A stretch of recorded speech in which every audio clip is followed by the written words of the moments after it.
Okay. The water that is coming from this side, yabwera omenya mu kipupano bwerera oko. So ayonze manyumba yawo kuyamangena manzi. So manzi Okay? aliboko enda. Come again? Manzi aliboko enda in short. Manzi alibeko enda, and that was my concern because ukunikuwa nyamuka ukudeni batenga fija bamene nzopwanya fija bafaga kwao kuja so hatu kunyamuke. So manzi amabwerera kumbuya. Up to now I have got letters that I wrote the first letter. I went to check how far they have gone. They said write another letter. I have that letter I wrote and resubmit again. No response up to now. And we wonder now, what are they doing in these offices? Because when people cry, go there, listen and negotiate, especially for the interest of the people. So now that fence you have just showed us, if you check, you find that it has not only blocking the road, but it has also blocked the water flow. Exactly. Hence, these other houses, Ukukunangu, Yazankala affected this coming season. Surely this is how we are supposed to live. And when you check thoroughly, you find that sometimes maybe is a foreign national who has done that. So where are they getting the authority? We are appealing to the local government minister, Garin Kombo, to say, when we were in opposition, and when you are given that position as a local government minister, okay, with your thickness of your words, with your thickness of your action, we thought the council is going to change the way they operate. That was the feeling to us to say, kuja kwebe kuja president kuja mwafaka kuja, because of how Nkombo carries things. But why is he quiet on many issues that are presented to council? Let him show that thickness that we are showing us in opposition. Let us not just swing in action to where the poor Zambians are. What about those that have got money? Okay. So this is my appeal. That road must be unblocked with immediate effect. This is why you find that people are now taking law into their hand, because you, the authority, you have failed to help them. Okay. So maybe the question, Mr. Chileshe, is why do we, number one, elect individuals to represent the majority? Number two, why do we have people in offices that are seemingly failing to deliver to the expectations of the majority Zambians? This is why we are wondering, what are they doing in those offices? Okay? Because when you look at that, and for one reason, Wajo, if it was me, Chileshe, in this combo na fanga check and temba, kabalisa imiafe na kabibe unapu. But if you find you are running that story, you find that they are untouchable. But this is how we are going to live in this country. How many votes that one is going to give you at the expense of those that, because one of the reasons why we demolished Munyao is to elect proper buildings. What about those ones? Huh? Okay. Let us first, let it be so. It's for the interest of Zambians. We have no land here in Lusaka. So if people say, Papa Peter Road, let it be so. Me, I would rather to be part of your crew who are going to find out who is the owner of this and who has blocked this, so that we can hear our views to the relevant authority to say, we are now begin to withdraw our confidence in you. Mr. Chileshe, you mean to tell me that the authorities are not aware? If the authority are aware, the local authority is not aware of that particular development.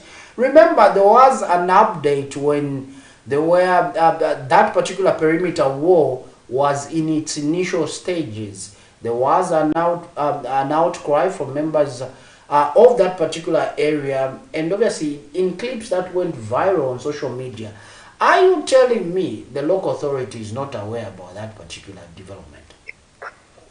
This is why I'm saying, since you are still running and investigating that issue now, like this question that you are asking me, I would rather to be in your crew team who are going to are investigating why this issue has reached this far. So that even me, I can add my voice to say this is not what we are expecting in this, especially in this government, that some of us we fought so hard. So that at least one of the things that were happening in the previous regime can be changed. The examples are there, Joe. The examples are there for those that felt they are above the law. Muchemoyo, you have learned the story. Today is anguishing in poverty because people thought they are entitled. Let us use the authority, the time that we have been given to govern this country with dignity. Let's help the government, especially you institutions that are mandated to learn the affairs of this country on behalf of people of Zambia. Okay. It's happening, and it's something that we are not happy about it. One individual, why should you make many people of Zambia to suffer? Okay. No. We are not doing justice to other citizens. Okay. Okay. Mr. Chileshe, any story apart from Muchemwa's story that you'd like to take on? I'm sure we showed you Muchemwa's story, and also the 61 billion that has been detected by the Financial Intelligence Center. Members of the public are asking Chileshe, why are you telling us? What are you doing about it? That's a question that members of the public are asking. You are telling us this has happened, but what are you doing about it to make sure that it doesn't happen, or you bring the people that have externalized our kwacha to a tune of 61 billion kwacha, Mr. Chileshe? You have told us as FIC, but what are you doing about it? So that's the question that members of the public are asking, and they're urging us who are in the media to bring this to the attention of those that are in the corridors of power. Mr. Chileshe.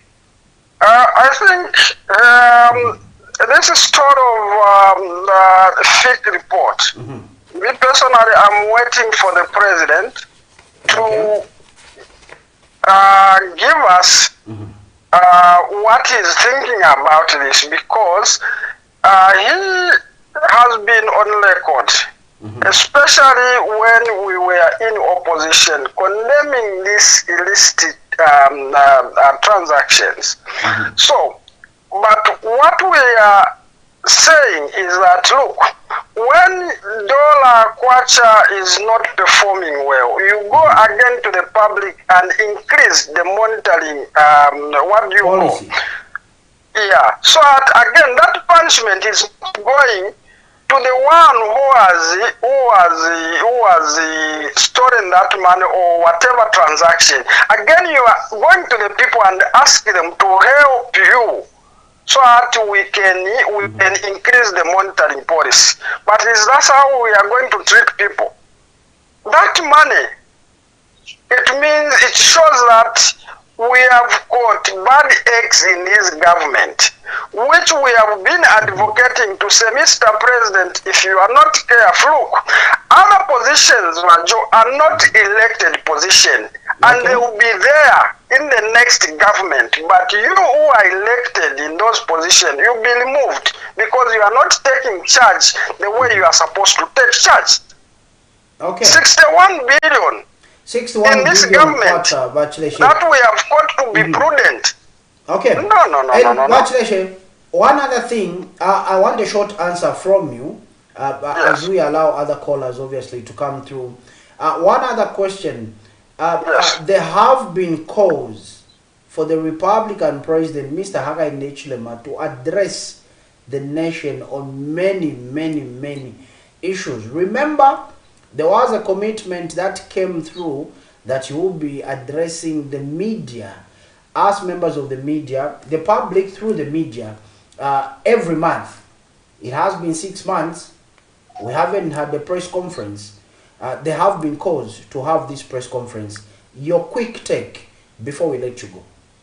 like you have put it, we have got so many issues that are happening for the past, I think, 3 months. And according to him, the president, he said, I am the servant of the people. Whatever calls that you are going to make, I am going to answer you. So through you, the media, we are advocating for this public address, especially the issue of this fake report, so that he can tell us if he has, because by now he has received all the information. Okay. So we want to hear, is it now this report is in PF or is in the UPND? And No, it's the first quarter. From 1 to 2. Mr. Chileshe, Okay? let Yes. us not get it twisted. It's the first quarter of 2024. Yeah, so no, Yes. we are just saying, because many things that we have condemned are those that from the previous. Now this is the first quarter of 2024. 2024. We want to hear from the authority. Okay. Where have we gone wrong again? Remember, having not been a prudent government, we are affecting ourselves from the outsider, especially that we have the issue of debt restructuring. One of them is the bondholders, the whatever they said, we have confidence in your governance. Okay. So let them tell us if the 61 billion, the bondholders and the other surrounding creditors are going to say, this is prudence. It's not.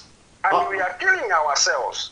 Okay. We want to see results before 2026. That was our campaign. Fantastic. Mr. Chileshe, we have to go according to the broadsheet, the Zambia Daily Mail.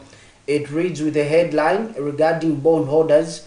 Bondholders seal deal, Zambia to emerge from default with $13.4 billion debt deal. Okay, so Bachelor, we need to let you go. Now, if that is, we are going to be relieved from that 13 point billion, then you have got 61 billion minus. So what that money, where is it going to take us? It means it's a drop in the ocean, because we are the how much we can use and say, okay, if this comes, we can channel into something. Now, 61 billion, then you are 13 billion. So what's that? Okay, your guess is as good as mine, Mr. Chileshe. The powers that be obviously have got answers to those particular questions. But thank you so much for bringing that to the attention of the authorities through, obviously, the breakfast show this particular morning. Thank you, Chileshe. I need to be in that crew which are going to investigate that fence. Of course. When you are going there, I'll provide my transport to come and be with you. Of course. Fantastic, Wachileshe. Thank you so much. Okay. So that was Mr. Chileshe calling in from Garden Township and bringing us to speed and giving his submission on the stories that we've aired. Let's go into our next story, where 21 Chinese nationals and 1 Cameroonian national accused of running a sophisticated internet fraud syndicate are facing uncertainty as the state seeks to amend the statement of facts in the case. We do have a clip to this effect. Let's go on this particular clip. When we come back, obviously, we are receiving your calls and reading some of your text messages. Stay tuned. Scamming messages are a song of sorrow Zambians sing almost on a daily basis. On 9th April 2024, in what seemed as a major gain to crack down internet fraud syndicates in the country, the Drug Enforcement Commission DEC, with other authorities, pounced on a Chinese company, Golden Top Support Services, and seized assorted items. As the wrath of the law stretched on the foreign nationals, Monday, the 22 accused, linked to the sophisticated internet fraud syndicate, pleaded guilty to the offense of computer-related misrepresentation, identity-related crimes, and prohibition of operating of network. The 22 are aged between 25 and 51, with one female, who is the third accused, and are all of Kasangula Road in Kalundu area, holding positions of director to hairdressers. The matter came up for reading of facts and possible conviction and sentencing, but State Advocate Mwansa Makasa applied before Lusaka Principal Magistrate Sylvia Munyinya to amend the statement of facts missing before the court. Mr. Makasa informed the court that while going through the statement of fact, it was established that some information pertaining to the matter did not grace the court, hence the application. In count 1, allegations are that on April 5, 2024, while acting with other persons unknown without lawful excuse, the accused did input, delete, and suppressed computer data, resulting in false data being used with intent to defraud. In count 2, the 22, with one Cameroonian national, are charged with identity-related crimes on allegations that the accused on the same date, without lawful excuse, used the computer system to use as means of identification of another person when in fact not. Meanwhile, Xiang Ling, believed to be the director of Golden Top Support Services and mastermind, is in the third count, charged with prohibition of operating of network without a license. At the time of the raid, according to DEC, the officers received information that the Chinese were running a company called Golden Top Support Services Limited that was sending scam messages to members of the public. The officers proceeded to the said place in Kalundu where the accused person were found operating multiple computers, which culminated into the seizure of 135 personal computers, 1 laptop, 11 SIM boxes, black Toyota Alphard, money in the sum of 13,143 kwacha, $20, 17,000 dinars found in a safe, 37,000 SIM card, both local and international, 1 iPad, 2 pistols with 73 rounds of ammunition, and 23 cell phones. Following the granting of the application by Magistrate Munyinya, the foreign nationals will continue to await the ruling of the court for their offences, possibly on Friday, 7th June 2024. Nelson Zulu for Camnet News, Lusaka.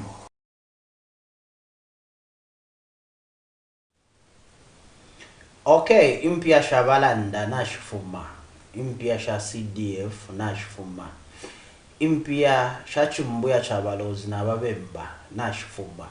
Now, those were some of the messages that you would receive as a viewer out there regarding those individuals you have seen in that opportunity. And of course, the long arm of the law that does not discriminate has caught up with them. And they are now in court facing these particular crimes. The accused are charged with computer-related fraud, identity theft, and operating a network or providing services without a license. And obviously, they will keep on appearing in court until they are convicted and sentenced. Obviously, we can only hope for the best outcome in this particular case that is in court. We'll be making a call soon, but for now we are receiving your calls so that you can come in and weigh in this particular on these particular stories that we have aired to you, our dear viewers out there. If you remember, individuals would call you, unknown individuals would call you, telling you there's this recruitment in this particular defense wing of the Republic of Zambia, but we have identified your number, or somebody shared your number with me, send me this particular amount so that we expedite the process. Your son, your child, your sister, your brother is recruited. And if you go to most of our police stations, you'll find those reports of unsuspecting parents that were scammed or duped because they fell for these particular schemes. Others were paying 5,000, 10,000, 15,000 to have their children, their relatives get. We do have a story that explains most of what was happening, and we have seen individuals that are accused of having been responsible for committing those crimes. We know our competent courts will not disappointed, and obviously we'll see a conclusive end of this particular story. You can come through and let us know how you feel about this story, especially if, unfortunately, that is, you were a victim of impia shabalanda nashfuma or impia CDF nashfuma. Too many NRC no mupoke ndalama. So those are some of the messages that individuals would receive, and I know the majority of Zambians receive those particular numbers, and those individuals you saw on the screen, they were found with a number of SIM cards from different networks. Didn't you, for instance, get surprised that you would lose your phone? You lose your phone within 24 hours. Your mobile money account is wiped clean. All the monies that you had in there wiped, gone. They even got your internet banking and whatever, get your PIN, and it's because of those sophisticated machines individuals would have. I'm not concluding that those are the individuals that used to do it, but those are the accused. So we wait for the final judgment. Since suspects are there, obviously they will tell us what used to happen. But let's go into this particular story where former Defense Minister Ritual Siamunene has expressed dismay over Zambia's continued loss of funds through suspected illicit financial flows amounting to 61 billion kwacha in the first quarter of 2024 alone. We do have a report. We'll be right back. If you have such an amount of money that has gone out from circulation and has gone out of the country, then we have a problem. We have to deal with this issue, because I know that in other countries, it is very, very difficult to externalize money. They have laws that are strong enough not to accommodate externalization. And this is what we should do going forward. Because you must relax in terms of money coming in. But money going out, we must be strict on that in order to help our economy improve. Because it is a money issue that makes the economy collapse or improve. If such amount of money is going out without notice, then we have a problem somewhere which needs immediate remedial measures. We need to remedy immediately, because we can't have an economy that permits such amount of money to go out on that magnitude. Okay, so that was Mr. Honorable Ritual Siamunene. But for now, today is Environment Day, and we do have Mrs. Miles Zulu, the SEPA Executive Director, and she will be telling us how they're interpreting this year's theme and how they will be commemorating this year's day. Mrs. Zulu, good morning. Good morning, thank you. How are you this morning? No, we are fine. Okay. We are fine. We are excited because this is a great day for us, World Environment Day.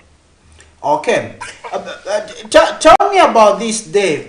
The theme is accelerating land restoration for drought resilience in Zambia. How are you commemorating this day as SEPA?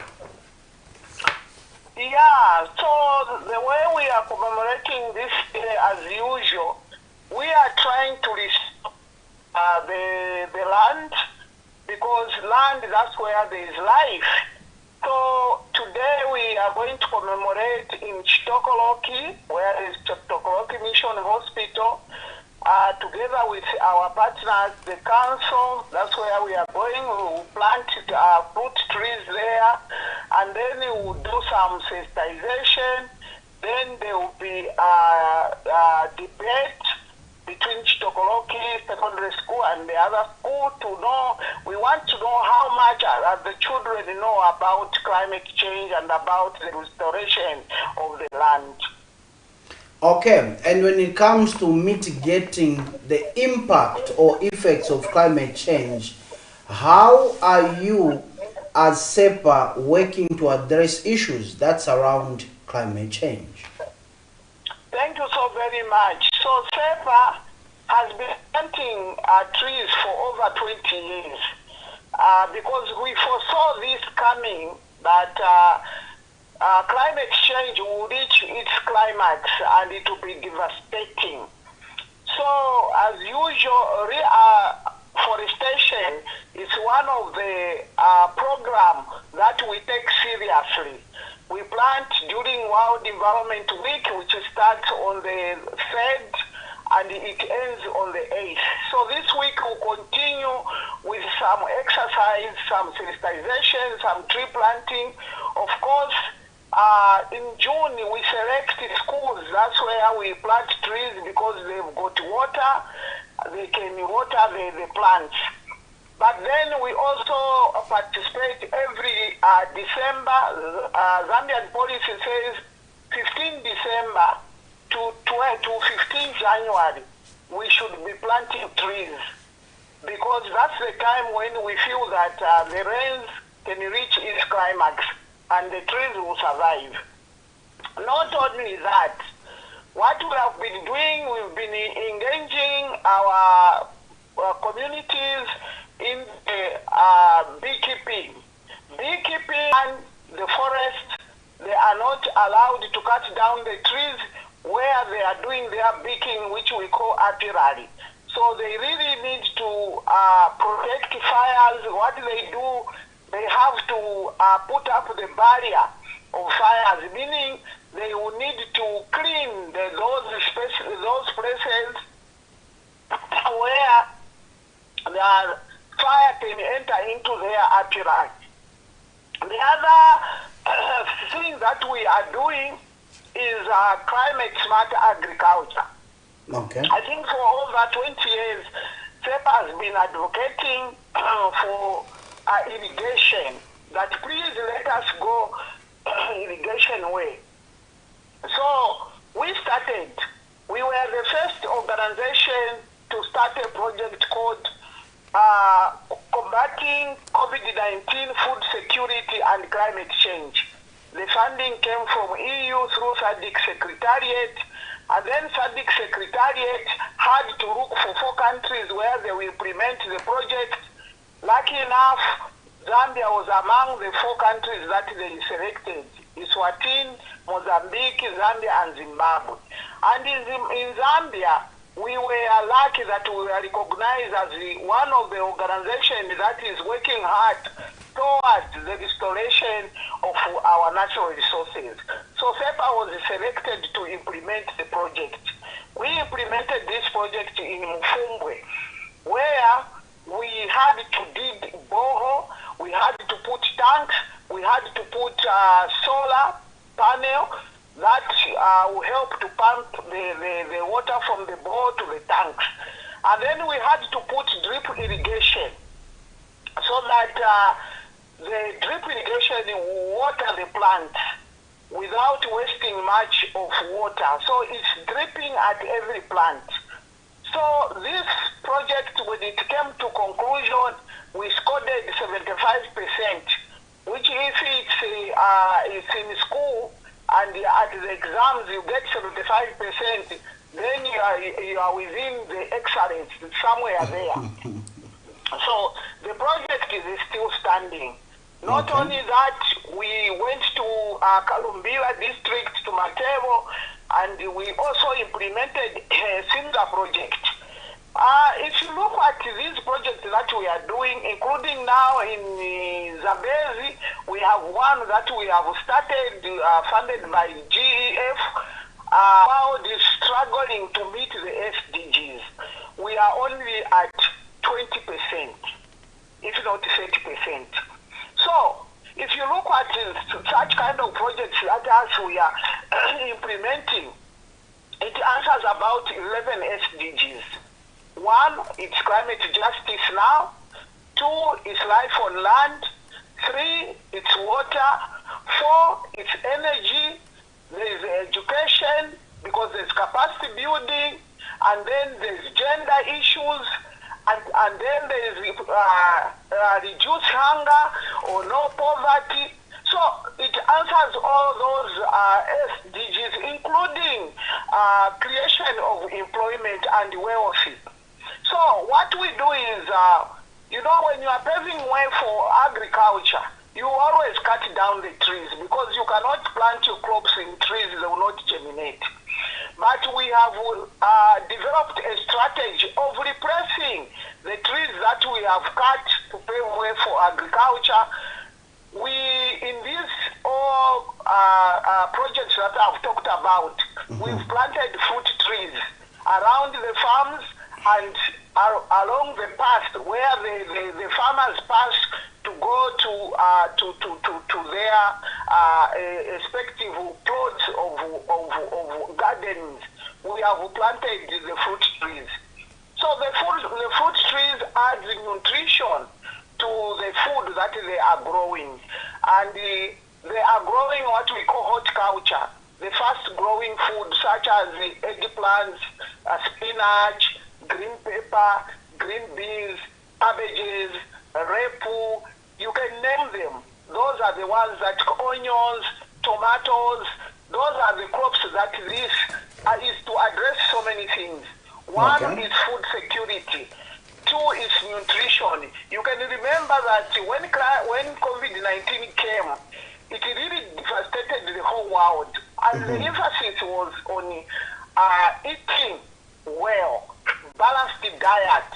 So when we talk of eating well, some people when they hear eat well, they think it's just eating fat things, you are just eating proteins. No.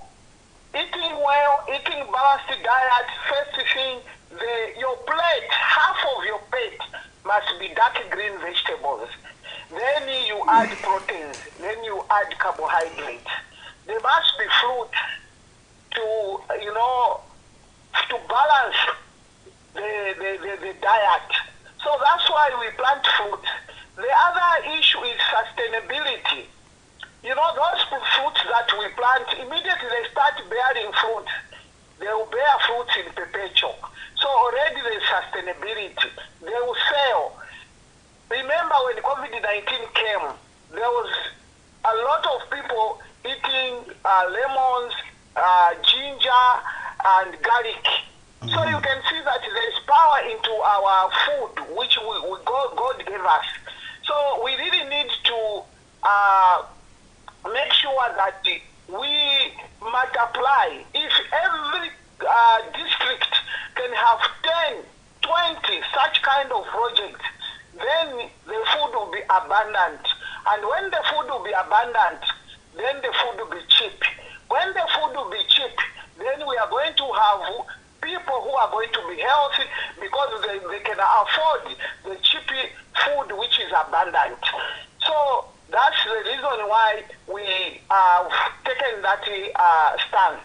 And in all where we have implemented, we have done well. In these communities, the families that are in those projects, none of them had lost their beloved one due to COVID-19, because their immunity was built. So those are some of the things that we are doing. Not only that, but also we are promoting women land rights. Okay. Why are we promoting women land rights? Because for women to venture into such projects like climate smart or climate resilient agriculture, they need land, and therefore the traditional leaders are supposed to give land to the women. When we say women, we are not saying men are not there. Men are there, but the larger number of the groups, the cooperatives are women, because the women are very caring people. Women, they toil a lot. So all we need is to make their life easy. UN talks about reducing the labor of women. So that's one way we have reduced the labor of women. Instead of using the cans to water their gardens, they will just cultivate, plant. They will just turn off the machine, go to sleep. Tomorrow morning, they'll find that their plants are watered. So they will have more time to rest, more time to associate. There is association within the group where they are cultivating, because they meet every day to go and work on their farm, but also to associate, to talk about their problems, to talk about GBV, to talk about how they can, support their children, especially girl child, to go to school. Because all this is package of the training that we train them to safeguard their children. It's one of those. Then we also train them in agroecology. Agroecology is very cost effective. We are trying to reduce the use of chemicals. Chemicals, they give us a lot of diseases, because when you are using chemicals, you should know how to handle them. Okay. But in the agroecology method of farming, we use natural resources. For instance, if it is manure, how do we use manure or fertilizer? How do we make it? So we use a bit of clay soil, the leaves that drop from the trees in the forest. We use chicken drops, goat drops, cow dung, and all sorts of things to make manure, which we call bocage. We will put all those things together, soak them in the drum, then we leave it for some time, then we use that same water to water the plants. But we also make the compost manure that other people know. When you you bury the leaves, the dry leaves from the forest, you bury them, then you start watering for some time, you find that those leaves will turn into compost. We also mixed with fresh leaves of certain trees. When it comes to pesticides, we don't need to buy chemicals to go and spray in the field. We teach them on how to make the pesticide itself, using pawpaw leaves, using chili, using there is this tree that is in the forest. I don't know the botanic name, but I've heard members call it indai. Those, when you pound them, you find that they are good pesticides. There are also the certain fruit which is found into in the forest, which looks like eggplant, but it's a wild eggplant. Consuming it, it's poisonous. But when you cut that and soak it for 24 hours, tomorrow when you spray, all those acids will die. So it's the cheapest method of using, but also it's very healthy. So those are some of the things that we are doing, because chemicals also degrade the land. And when we have a degraded land, the degraded land will not support life, will not support livelihood. So what people should know is that we have to protect our environment. What does the environment offer to human beings, to animals? The environment is very important, because without environment, there will be no life. Environment supports life by giving us water, air, they give us material to build our homes, they give us wild food, wild fruits, wild medicine, they also give us timber, they also give us, even minerals are found there. So this is environment. We human beings, we are part of it. The animals are part of it. There are other insects. That's what we call the whole set of these things, including the environment, biodiversity, to support life for each living organism. But unfortunately, with Tapelo, you find that people are burning the bush. Why do you burn the bush? Why, Zambians, are we doing this? Our colleagues in Kalahari Desert, they are fighting the desert.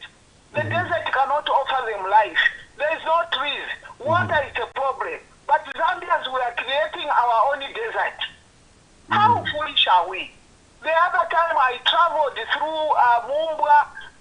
Kiwe National Park in October, and I found the whole forest in the park was burnt, and the animals are sold. Some animals died. Why are we doing this? This is very painful, because the soil, the bush that you are burning, there are living organisms there that you do what? You kill. You kill some snakes. You kill some, some butterfly have laid eggs for caterpillars. In Zambia, caterpillars are part of a big, of our dish, because they offer proteins. Mrs. There are Zulu. few tribes which don't eat caterpillars, but mainly it offers protein. Mrs. If Zulu. you don't have money to buy beef, with the beef which also gives us problems. It gives us TB, it gives us arthritis, it gives us so many diseases. Okay. But for caterpillars, there are no such things. Here in Zambezi, when we came some 22 years ago, the caterpillars were all over. You are passing on the road, the vehicles would even run over the caterpillars. But today, caterpillars have come scarce. Reason, people are burning the bush. So it's not only caterpillars which have died. There are so many things that have died in the forest because of burning the forest. And now it will become dead environment. And the dead environment will not support life tapero. Okay. Mrs. Zulu, what is causing this? Is it because people are lacking sensitization on preserving our forests, our bushes? Is it lack of sensitization? What is leading to people burning bushes? There are two things here, Tapero. Okay. In some of the areas, maybe we could say it's lack of sensitization. Like here in northwestern part of Zambezi, Chavuma, we have a monopoly of organization. So for us to reach everyone, it's quite difficult. But what we have done is to go to the traditional leaders and sensitize them, so that each time when they have meeting with their subject, they are supposed to tell them that don't burn the bush. That's another thing. The other thing, people just believe that the bush has to be bent. Why? Because they want to dig a rat. They have seen a small rabbit which is running around in the bush, and what they want is to kill and eat. That's the problem. We keep goats, but when we see wildlife, it's kill and eat. So they will burn the bush so that they can kill the wildlife. Others, it's for funny, just wanting to burn the bush. Others is cigarettes. They are smoking, and then they drop a last thing of a cigarette, I don't know what you call it, then that one will light fire. So all these things are very dangerous to our lives. We are killing ourselves because dead environment will not support life. We are here because there is environment. The environment, the same environment, create wealth. We are talking about the GDP of Zambia. We are saying mainly it comes from copper. Copper is part of the environment. But again, those people who are engaged into mining, how do they restore the environment after mining? I've never seen a mining place where the environment has been restored. We are trying with Kawe lead poisoning. Where are the people who are mining lead? You ask yourselves, where did the money go to? Those are some of the issues. And then the other people say, no, us at our company, we conserve the environment. It's a small portion. But when you are mining, the effects of mining go very far. Because of the emissions that you are releasing go very far. So these things of just trying to adapt at one place, leaving the other place, we call it maladaptation. Maladaptation is quite dangerous. Why is it so dangerous? Because others are doing it, others are not protecting, or others are not doing it. So the effort of those that are doing it is being swallowed by those who are not doing it. So everyone should take responsibility before we kill ourselves. You've seen this here. You used to hear change. But this year you have seen, out of 10 provinces, how many provinces received the rain? Only 2. Can we survive like that? We can't. We can't survive. Already there's shortage of food. So how are we going to survive? So when we were talking about climate change, we started talking about climate change some 21, 22 years ago. People didn't take us serious, including the governments that were there. They didn't take us serious because they thought we are those, NGOs, they are crying babies. We are not crying babies. NGOs, they have access to information to know what is coming. The scientists predicted that Africa will be bent. Why? Because without rains, our continent cannot be cooled down. Okay. Have you seen? And the way climate change is, when it's cold freezing, where we even see snow in our country. And the way we build our homes, it's not like in the Europe, where if in the Europe they have snow, but they'll still survive because they've got central heat in their homes. Us here, we just build houses without central heat. Okay? If it's hot, maybe we can cool ourselves with a fan. But them, they've got all the houses that they are building there, they've got central heat, where it can be cool if it's too hot, where it can be hot when it's too cold. So we are the people who are at risk here. Okay? So they said it will be bent. I believe it will be bent. Because the way it is going now, we don't know whether this season we are going to have rains or not. And if we are not going to have rains again, what will happen to us? And then the rivers that we have, we don't want to protect them. You find people are doing a lot of all sorts of things. The water policy says not until over 50 meters away from the river banks. They don't tamper with the buffer zone. But you find people are doing all activities, molding bricks at the river banks, doing gardens at the river banks, and then there's siltation. Others, they will go and wash engine in the rivers. Your colleagues downstream, they are saying we are drinking fresh water. You are washing a motor engine in the river. Some will go and shit in the river. Some will go and do laundry in the river. Instead of getting water, you go upland and do your laundry. You are just doing the laundry there, forgetting about your fellow Zambians who is downstream, who are thinking they are drinking clean water. Let us be responsible. Let us be patriotic with what we are doing. God, we are all Christians. If we say they don't know, then again I'm lying. Because we are all Christians. We go to various churches. And this is in the Bible. In Genesis, Jehovah said, go and I've put you as a steward over the natural resources. Look after my natural resources. These natural resources don't belong to us. God had a plan. He said, before I put a man on the earth, he had to prepare the earth with all the natural resources, with all the trees, with all the streams, the rivers, because he loves us. And he said, these will support the life of my people. You can see today, many people have turned to herbs. Why? It's because there's healing power in those herbs. God had depressed the people to support their life, to live internally. But what have we done? Because of greed, each one says, me on this earth, I want to trade in timber. Have you ever planted back the same species so that your child also can come and trade in timber? Others know me, I'm in mining. Have you ever rehabilitated the mining? There are so many mining that have closed in Zambia. And the problem is that we are cheated. That these things, it's only 20 years lifespan. They'll finish. Then they dig. The money they don't even bank in Zambia, it will go to their countries, and then they will leave holes like that.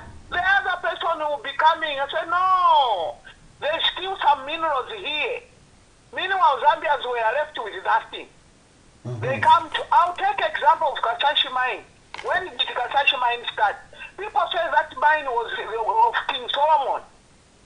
But up to today, people are still mining. So, look at the way Solwezi is. Just a big shanty. What are we going to have after these mines will close? It will be pathetic, just like Kawe the way it is. A ghost town. The people who have been harvesting timber here in Zambezi, we are losing certain species of mushroom, which was called unja, very nutritious, because little did we know that the leaves of rosewood are the ones which were making the fungo to produce that mushroom. So by eliminating certain species on the earth, we are eliminating other species because they are interlinked. So we need to take this serious. I don't know whether we Zambians, this drought that has come has taught us something. I don't know whether this drought that we faced has changed our mindset. We needed to change our mindset. Our campaigns that we have been doing, we have met people. When we tell them he has got the charcoal bags, when we go there, we tell them, please, can you stop or reduce, burning charcoal? Or join us in the tree planting. I said, no, my great-father was burning charcoal. My father was burning charcoal. Me, I'm also, the trees are still there. Are you sure the trees are still there? Let's go to where you cut these trees and see if those trees have regerminated. You find that there is nothing. So some people, they just argue without knowing that what they are doing has an impact. There's a lot of things that we can use for energy. For instance, the cow dung, you compress it, you dry it, you can cook. We have also the bamboo tree, which I've always talked about. For almost 20 years, I've been talking about, let us have plantations of bamboo, which can now supplement charcoal. Because bamboo, when you cut it, it will still germinate. You burn it, it will still germinate. And it can give us a lot of things. Charcoal itself, you can have curtains, you can have cups, you can have pen holders, you can have everything. It's a multi-purpose plant. But when you cut down a tree, you disturb the ecosystems. People have even gone cutting down the trees along the riverbanks. Zambezi here. We had trees, that's what people say, those who were here before we came. There were trees along the riverbanks, but the people who are burning, who are burning bricks and burning kilns, they cut those trees to burn the kilns. Today, the Zambezi River, along the river banks, it's dry. And do you know what happens when you cut the trees along the river banks? Is that billions of tons rise up to go in the sky. And they might not come back as rains. But when there's trees along the rivers, those trees protect the direct sunlight, which will raise the water in the air. We don't see the water being raised, but it is being raised in the air going there, with the purpose of them coming back as rains. But this year we didn't have rains. So what has happened to that water, which was raised in the air, to go in to form some clouds? It didn't happen. So we are killing ourselves. Yes, I know that we cannot just conserve, but we have to use these natural resources in a sustainable manner. We have to use them in a sustainable manner. My mom used to tell me when we were young that when he cooks and we made sure we wanted to finish everything, mom would tell us that no, don't eat like a cow. A cow will eat like new vizameramu vinango. New vizameramu vinango. But a goat will eat tep mairokurizuva. Meaning that a goat will eat, it will just sample. Meaning that we shouldn't be destructive. That's what she meant. Think about tomorrow. So we don't think about tomorrow. Because of our greediness, everyone, if we ask many miners, how many miners themselves, both the small scale, artisan, and the big boy, how many of them are interested in restoring the environment?